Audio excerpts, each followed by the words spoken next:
Cabaret Voltage, a local poetry reading that features hip-hop poets, street poets, and academic poets also.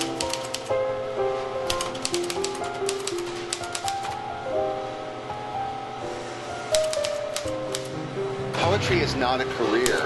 It's not a vocation. It's a condition. It's something that you just do. It's who you are. It's a state of being.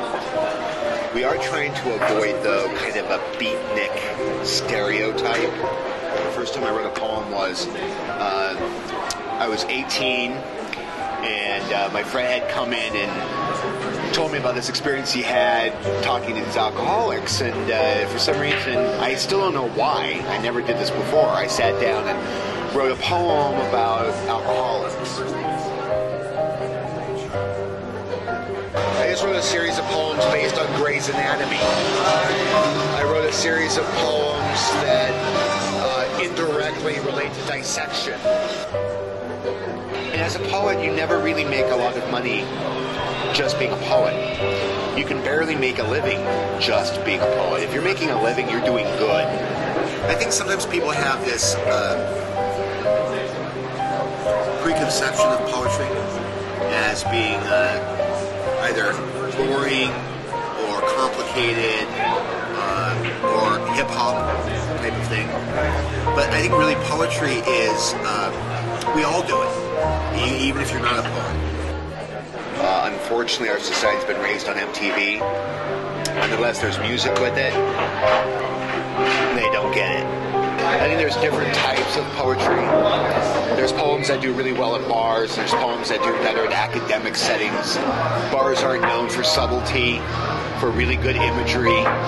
They're more known for humor, comedy. That's one of the things we're trying to do with this reading, is we're trying to bring all these different types of poets together. I would watch academic poets read, and they're really boring. Their poetry's good, but they're boring. They don't know how to read. They don't know how to connect with the audience. And then you have slam poets, who are the younger generation, who have a lot of emotion, but their words themselves are really boring. Felt like he was sinking, thinking if candlelight is handled right, I'll stand on holy ground tonight. But found despite his suction, the seduction wasn't linking, drinking in her emerald eyes, mesmerized but still telling them lies. And there's a lot of people who write a lot but don't have a venue to share what they're writing. They're not getting published, they're not trying to be published. There's a lot of people who write, there's a lot of people who have stuff out there, but there's no venues, there's no places. And all it takes is one person, or two people, or 10 people to get together and say, hey, look at all these places we can go. Everybody's willing to do it. All it takes the time is to organize it, bring people in and have them read. Yeah, there's something about tattoos that, there's something about the pain of getting it that makes it really personal, and also kind of a hieroglyphic of where your life is.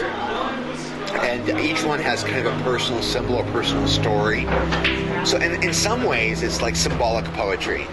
And instead of the page has become my body. I have that poem on the back of my neck, and I make a joke that that's so the muses can find me in a crowd, so they know I'm a poet. I have a typewriter on my right leg, which is brand new. I have a snake eating its tail with a little typewriter in the middle, and it says poet on my shoulder. There's something powerful about words on the body.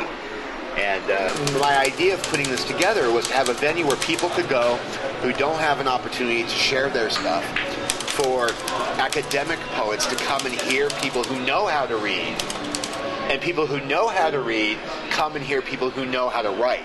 And hopefully by the synergy of all three of these different groups coming together, you could create this environment where something cool could happen. And even if you're expressing yourself for yourself, everybody wants it to be read. They want to be validated by what they feel, what they think. And you can say, until the cows go home, oh, I don't care, we all care, we're pack animals.